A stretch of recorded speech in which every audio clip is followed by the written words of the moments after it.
The electric whine of Ethan's mobility scooter stalled right at the peanut butter aisle. And that's when the voice hit, sharp and grating like a shovel dragging across pavement. "Move your stupid tank.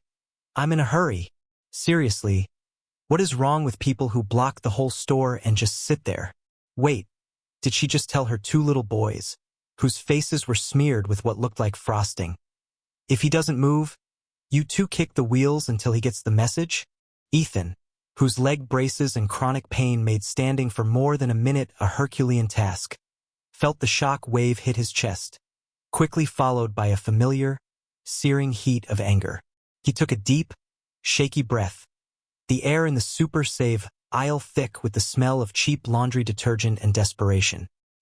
He glanced up at the woman, a human hurricane of entitled fury.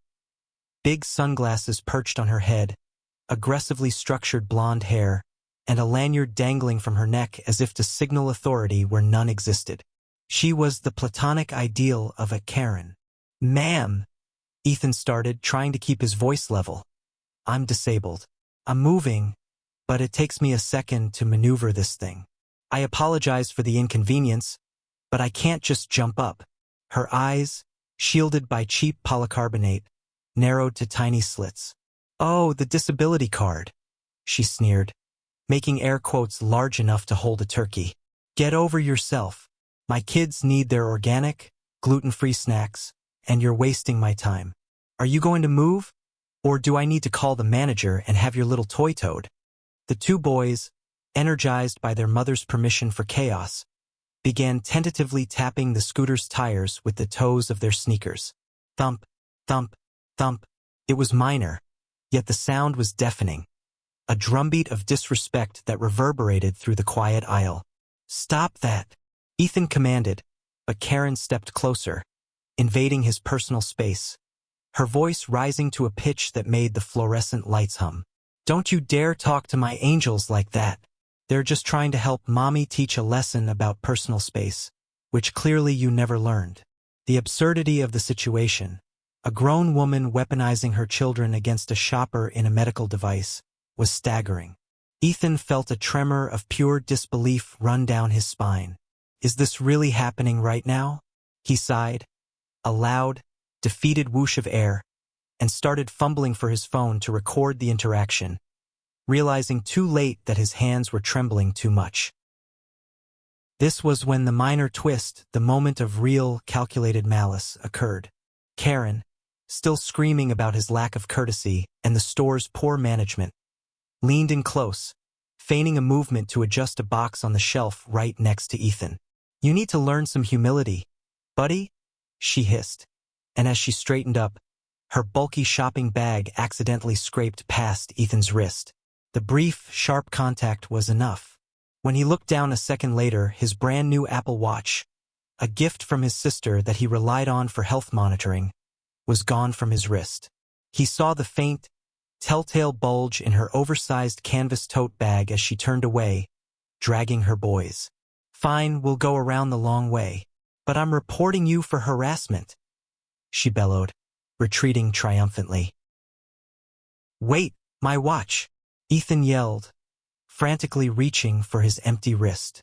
"She stole my watch," but she was already gone, disappearing around the corner toward the checkout lines, her footsteps echoing briefly on the polished linoleum before fading into the general supermarket. Then Ethan felt suddenly cold, the anger replaced by a horrifying sense of helplessness. He had to stop her, but his legs wouldn't cooperate, and the scooter was too slow.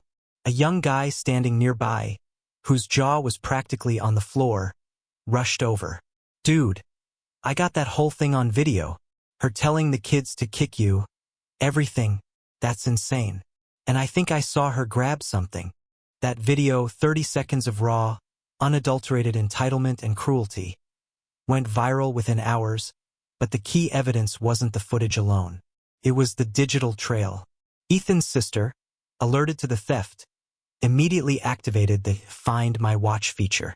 The last ping was registered at a suburban address 20 miles away, exactly where the woman, identified as Brenda K., lived.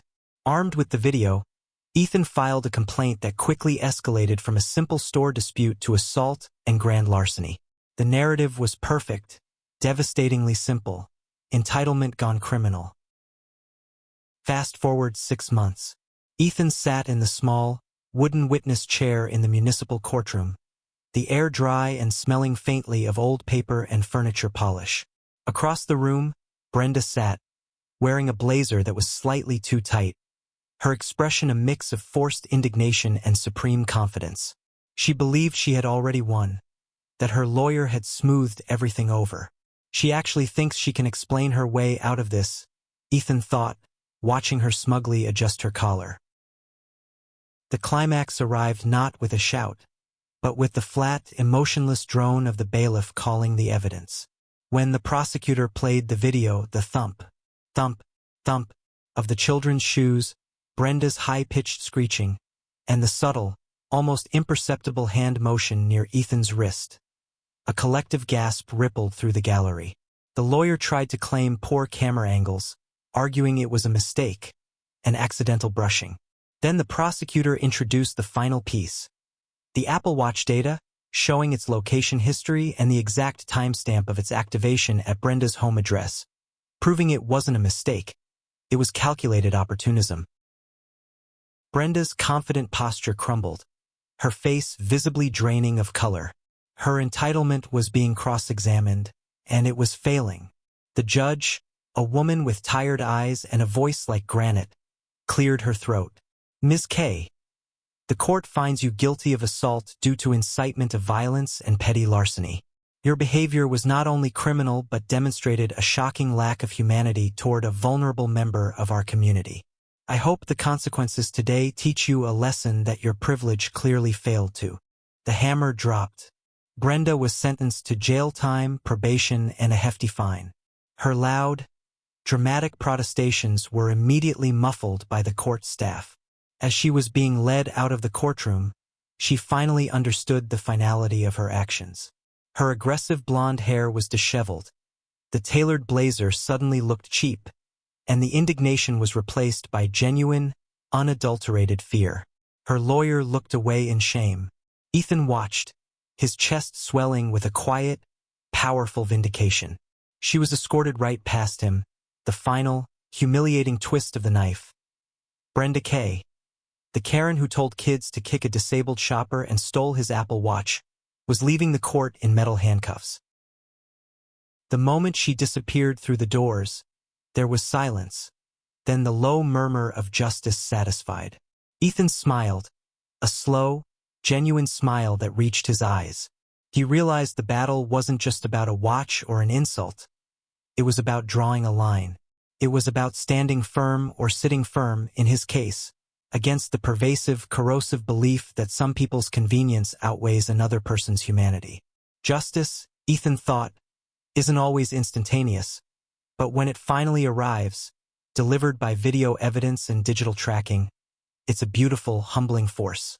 Never underestimate the power of documentation or the swift, sharp retribution of karma when entitlement tries to stomp on dignity.